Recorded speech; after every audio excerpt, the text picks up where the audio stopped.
ఇప్పుడు దేశమంతా కూడా హైదరాబాద్ వైపు చూస్తుంది. హైదరాబాద్ సెంట్రల్ యూనివర్సిటీ విద్యార్థులు ఒక గొప్ప ఆందోళన చేస్తున్నారు. సాధారణంగా విద్యార్థులు చేసే ఆందోళన వారికి కావాల్సినటువంటి హక్కుల గురించో, స్కాలర్షిప్ల గురించో, లేకుంటే తమకున్నటువంటి ఐడియాలజీల గురించో ఒక పార్టీకి వ్యతిరేకంగానో అనుకూలంగానో చేస్తారు. కానీ మొదటిసారి హైదరాబాద్ విద్యార్థులు, సెంట్రల్ యూనివర్సిటీ విద్యార్థులు సమాజం గురించి, సమాజ భవిష్యత్తు గురించి పోరాటం చేస్తున్నారు.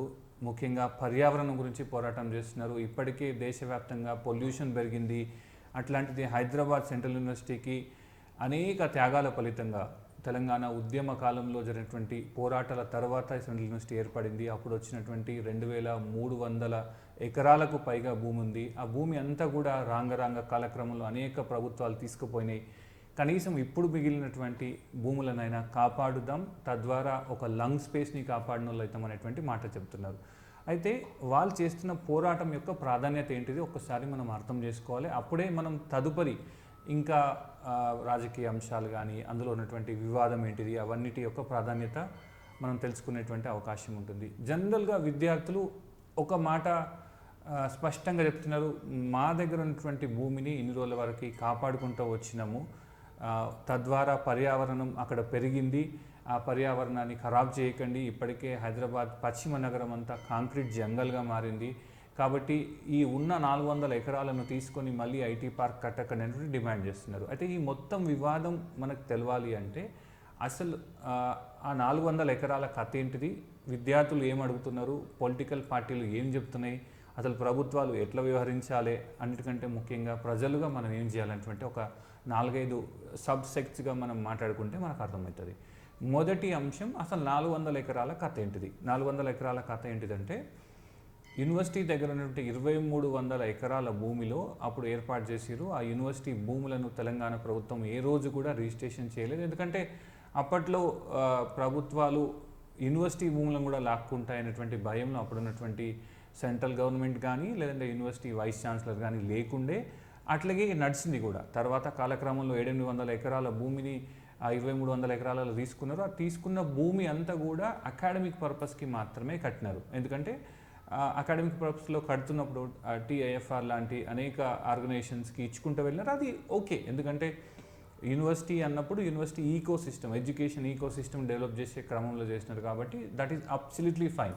బట్ ఇప్పుడున్న వివాదం ఏంటిదంటే రేవంత్ రెడ్డి అధికారంలోకి వచ్చిన తర్వాత దాదాపు 18 సంవత్సరాల కింద ఐఎంజీ భారత్ అనేటువంటి ఒక ఆర్గనైజేషన్కి చంద్రబాబు నాయుడు భూములు ఇచ్చిండు. ఆ ఇచ్చినటువంటి భూములను రాజశేఖర్ రెడ్డి తిరిగి తీసుకున్నాడు.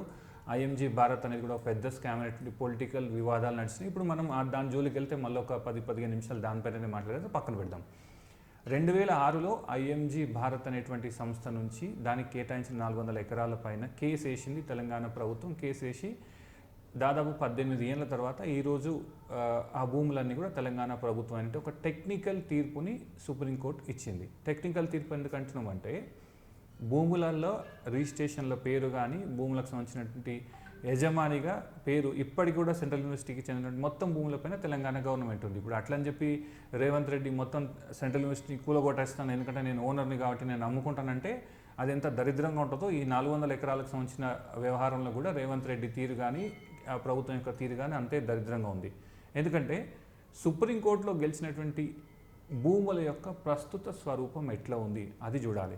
దాని యొక్క అవసరాలు ఎవరికి ఎక్కువ ఉన్నాయి అనేటువంటి ఇంకొక అంశం చూడాలి. ఇవేవి చూడకుండా 400 ఎకరాలు రెడీగా మాకు సుప్రీంకోర్టు ఇచ్చింది కాబట్టి మేము అమ్ముకుంటామంటే చాలా దుర్మార్గంగా ఉంటుంది. ఇక్కడే విద్యార్థులు ఆబ్జెక్ట్ చేస్తున్నారు. విద్యార్థులు ఆబ్జెక్ట్ చేస్తుంది ఏంటిదంటే దాదాపు 20 సంవత్సరాల పైగా 20 సంవత్సరాల నుంచి ఆ 400 ఎకరాలలో ఒక ఫారెస్ట్ డెవలప్ అయింది. అంతకుముందే ఫారెస్ట్గా ఉండింది. గచ్చిబౌలి ఏరియా 20 ఏళ్ళ కింద ఎట్లుందో మనందరికీ తెలుసు. ఇంత కాంక్రీట్ జంగల్గా లేదు, రియల్ జంగల్గా ఉండే. కాబట్టి అక్కడ ఉన్నటువంటి అడవి కానీ, చెట్లు పొదలు ఈరోజు ఒక అడవిగా రూపాంతరం చెందినాయి. అక్కడ 700 రకాల వన్యప్రాణులు కానీ, ఇతరత్ర environmental positivity develop, ecosystem develop అయింది. అక్కడ చెట్లు ఉన్నాయి, ఒక గ్రీన్ లంగ్ స్పేస్గా డెవలప్ అయింది అనేటువంటి విషయాన్ని పదే చెప్తున్నారు. అయితే తాజాగా రేవంత్ రెడ్డి 10,000 కోట్ల రూపాయల డబ్బుల్ని ఐసిఐసిఐ బ్యాంకు దగ్గర తాకట్టు పెట్టి 400 ఎకరాలను తీసుకొచ్చినాడు. సో అక్కడ ఆగినా కానీ కనీసం తర్వాత అమ్ముకోవడమో లేదంటే ఆ తర్వాత దానికి సంబంధించిన అప్పు కట్టుకోవడమో రకరకాల మార్గాలు ప్రభుత్వం దగ్గర ఉండే. కానీ రేవంత్ రెడ్డి ఇంకో అడుగు ముందుకేసి 400 ఎకరాలలో ఐటీ పార్కులు కడతాం, 400 ఎకరాలు మాకు ఇచ్చేయండి అని చెప్పేసి సడన్గా బుల్డోజర్లు పంపిండు. ఒకటి కాదు, రెండు కాదు, ఒక 400-500 బుల్డోజర్లు రాత్రికి రాత్రి పంపిండు, హాలిడేస్లో పంపిండు. అవన్నీ కూడా చెట్లను నరకడం, అక్కడ ఉన్నటువంటి జింకలను నెమలను చంపడం అనేటువంటి కార్యక్రమం నడుస్తుందనేటువంటి ఆరోపణ వాళ్ళు చేసుకుంటూ సెంట్రల్ యూనివర్సిటీ విద్యార్థులు పెద్ద ఎత్తున రోడ్ల మీదకి వచ్చారు, అన్ని పార్టీలను కలుస్తున్నారు, ఆందోళన చేస్తున్నారు. ఆ ఆందోళన ఇప్పుడు ఏడు దాకా పోయిందని అంటే ఢిల్లీలో ఉన్నటువంటి పర్యావరణ ప్రేమికులు కానీ, జర్నలిస్టులు కానీ కాంగ్రెస్ ప్రభుత్వం చేసినటువంటి ఈ పర్యావరణ హననం గురించి మాట్లాడడం ప్రారంభించినారు. ఎందుకంటే సెంట్రల్ యూనివర్సిటీకి కాంగ్రెస్ పార్టీకి ఒక గొప్ప అనుబంధం ఉంది. దురదృష్టవశాత్తు ఆ అనుబంధాన్ని ఇక్కడ ఉన్నటువంటి కాంగ్రెస్ నేతలు మర్చిపోయారు. ఏంటిదంటే ఆ సెంట్రల్ యూనివర్సిటీ ప్రారంభమైంది ఇందిరాగాంధీ హయాంలో. ఆ తర్వాత కాలంలో అనేక సార్లు రాహుల్ గాంధీ ప్రతిపక్షంలో ఉన్న తర్వాత 14 తర్వాత రోహిత్ వేముల సంబంధించిన అంశంలో 2 సార్లు వచ్చిపోయిండు. ఇప్పుడు రాష్ట్ర ప్రభుత్వం ఉన్నటువంటి మంత్రులు శ్రీధర్ బాబు కానీ, బట్టి విక్రమార్క గారు కానీ వీళ్ళంతా కూడా అక్కడి విద్యార్థులు. ఇన్ని రకాల ఎమోషనల్ అనుబంధం యూనివర్సిటీకి ఉన్నా కానీ కాంగ్రెస్ ప్రభుత్వం పట్టించుకోవడం లేదు. సాధారణంగా ఎట్లుంటుంది, ఒక పార్టీ మహానేత స్టార్ట్ చేసినటువంటి ఒక ఇనిషియేటివ్ని డిస్టర్బ్ చేయకుండా, ధ్వంసం చేయకుండా అనేక ప్రయత్నాలు తమ పొలిటికల్ వారసులు చేస్తారు. కానీ ఇప్పుడున్నటువంటి కాంగ్రెస్ పార్టీ ఇందిరాగాంధీ వారసత్వం కోరుకుంటుంది, కానీ ఇందిరాగాంధీ పెట్టినటువంటి ఆబ్జెక్టివ్ని మాత్రం ఒక గొప్ప ఇనిషియేటివ్స్ని మాత్రం దెబ్బతీసే ప్రయత్నం చేస్తుంది. చలో latest back to present situation ఏంటి చూద్దాం. ప్రజెంట్ సిచ్యువేషన్ ఏంటిదంటే కాంగ్రెస్ పార్టీ ఆ 400 ఎకరాలను తీసుకొని ఆడ 400 ఎకరాల ఐటీ టవర్లు కట్టి పెద్ద పెద్ద కంపెనీలు పెట్టి హైదరాబాద్ని అభివృద్ధి చేస్తామని అంటున్నారు. విద్యార్థులు ఏమంటున్నారు, బాస్ మీ అభివృద్ధి కొద్దిసేపు పక్కన పెట్టు, ఎందుకంటే ఈ అభివృద్ధి పేరు చెప్పి ఇప్పటికే హైదరాబాద్ నగరంతో పాటు దేశవ్యాప్తంగా అనేక మెట్రోపాలిటన్ సిటీస్లో ఊపిరి కూడా తీసుకోలేనంత దారుణంగా పరిస్థితి తయారైంది. కాబట్టి అట్లాంటి ప్రయత్నం చేయకండి, ఉన్న అడవులను కాపాడుకుందాం, పర్యావరణాన్ని కాపాడుకుందాం, భవిష్యత్తుని కాపాడుకుందాం అనేటువంటి ఒక సమాజ హితం కోసం పోరాటం చేసినటువంటి విద్యార్థుల ఆందోళన ఒకవైపు.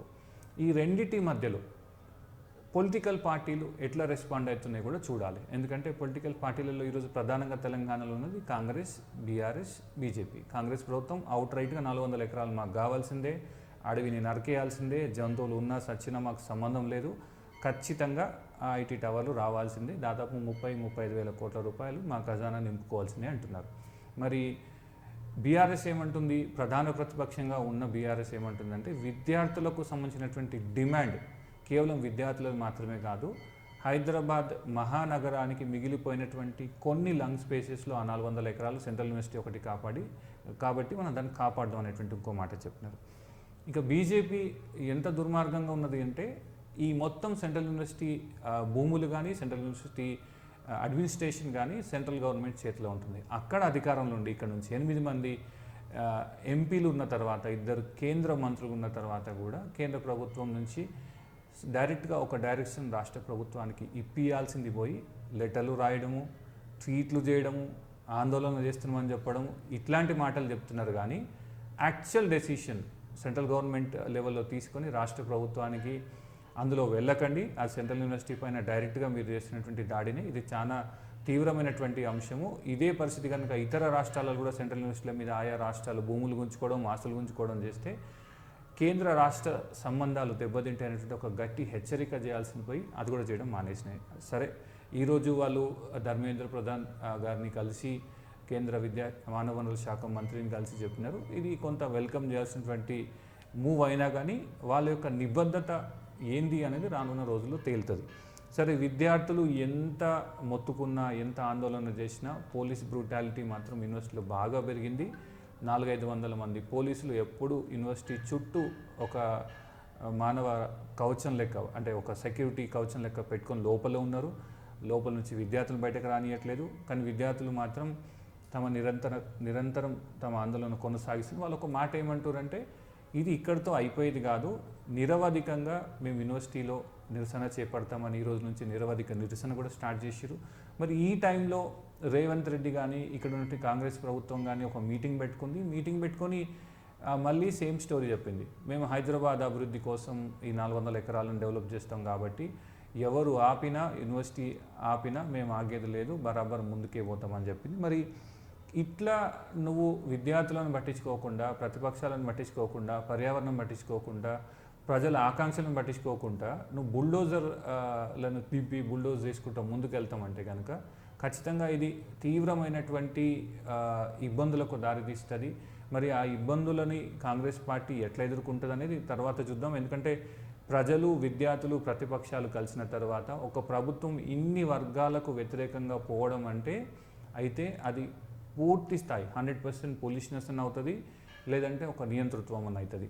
అది ఏ కేటగిరీ అనేది రానున్న రోజులలో ప్రభుత్వం యొక్క వైఖరిని బట్టి ప్రజలు డిసైడ్ చేస్తారు. ఫైనల్గా మన అందరం అంటే ఈ వీడియో చూస్తున్న వాళ్ళు కానీ, ఈ అంశానికి సంబంధించినటువంటి వార్తల్ని ఫాలో అవుతున్న వాళ్ళు కానీ ఏం చేయాలా అంటే, చాలామంది ఏమనుకుంటారంటే ఇది హెచ్యు భూములకు సంబంధించిన వివాదంగా చూస్తున్నది.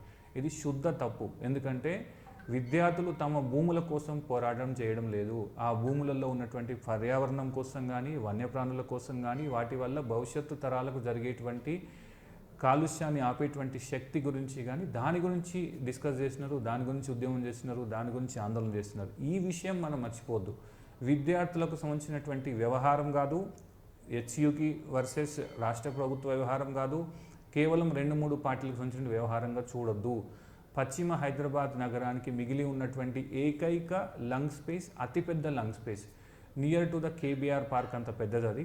కేబీఆర్ పార్క్కు ఉన్నటువంటి విస్తీర్ణం ఈ 400 ఎకరాలలో ఉంది కాబట్టి, ఇప్పటికీ అడవిగా 25 ఏళ్ళ నుంచి పెరిగిన చెట్లు ఉన్నాయి కాబట్టి అవన్నిటినీ కూడా కాపాడాలనే విద్యార్థుల యొక్క ఒక గొప్ప లక్ష్యానికి, పోరాటానికి మనం అందరం సపోర్ట్ చేయాలి. దీనికోసం చేయాల్సింది ఏమీ లేదు.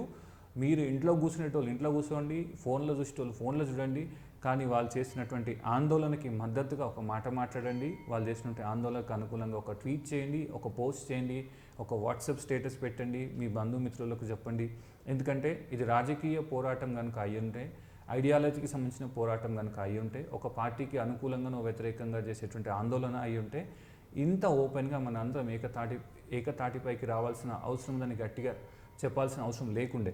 కానీ వాళ్ళు చేస్తుంది ఈరోజు మన పర్యావరణం గురించి, రేపటి మన పిల్లల గురించి, మన సోదరుల భవిష్యత్తు గురించి, అక్కడ మొత్తం హైదరాబాద్ నగరానికి మిగిలినటువంటి ఏకైక అతిపెద్ద గ్రీన్ లంగ్ స్పేస్ గురించి, ప్రపంచవ్యాప్తంగా పర్యావరణం గురించి, green house air pollution effects గురించి రకరకాల చర్చలు, వివాదాలు, ఆందోళనలు, అనేక విజన్ బేస్డ్ డాక్యుమెంట్స్ని కానీ, లక్ష్యాలు, గ్లోబల్ గ్రీన్ హౌస్ గోల్స్ని పెట్టుకొని ముందుకు పోతున్నటువంటి ఈ తరుణంలో మన దగ్గర, మన పక్కన, మన రాష్ట్రంలో, మన దేశంలో ఉన్నటువంటి ఒక 400 ఎకరాల గ్రీన్ లంగ్ స్పేస్ని ప్రభుత్వం తన సొంత ఆస్తిగా భావించి భవిష్యత్తు ప్రయోజనాలను పక్కన పెట్టి ఆర్థిక ప్రయోజనాలే ప్రాతిపాదికగా ముందుకు పోతున్నటువంటి ఈ టైంలో మనందరం కూడా విద్యార్థులు చేసినటువంటి ఒక ఆదర్శవంతమైన ఒక ఐడియల్ మూమెంట్ ఎంబట మనం నిలబడాలి. అప్పుడే ఒక పౌరునిగా, ఒక మనిషిగా మన యొక్క బాధ్యత నెరవేర్చిన వాళ్ళం అవుతాం. కాబట్టి my humble request to everyone is that please come forward and support the students movement. Don't consider it as a student movement. It is our movement, it is our future. కాబట్టి మన అందరం కలిసి విద్యార్థులు లేవనెత్తినటువంటి ఈ ఎజెండాని కానీ, ఆందోళన కానీ మన భుజాల మీదకి ఎత్తుకొని ముందుకు పోదాం. అప్పుడే రానున్న రోజుల్లో హైదరాబాద్ కానీ, రాష్ట్రంలో కానీ, దేశంలో కానీ లంగ్ స్పేసెస్ పైన ప్రభుత్వాలు డబ్బుల కోసమో లేదంటే తమ సొంత ఎజెండాల కోసమో దాడులు చేసి ఖతం చేసేటువంటి ప్రయత్నాలు ఆగుతాయి. ఆ దిశగా మన అందరం ముందుకు పోదాం. My humble request again, please come forward, support the movement against the government environmental damage to the 400 acres of Hyderabad Central University lands. So those are not Hyderabad Central University lands, those are our lands and those are belongs to our future. So let's support the student movement. This is my humble request. మళ్ళీ ఒకసారి చెప్తున్నా, మనందరం కలిసి విద్యార్థుల ఎజెండాని మన భుజాల మీద మోద్దాం. కాబట్టి ముందుకు రావాలని విజ్ఞప్తి చేస్తూ థ్యాంక్ యూ సో మచ్.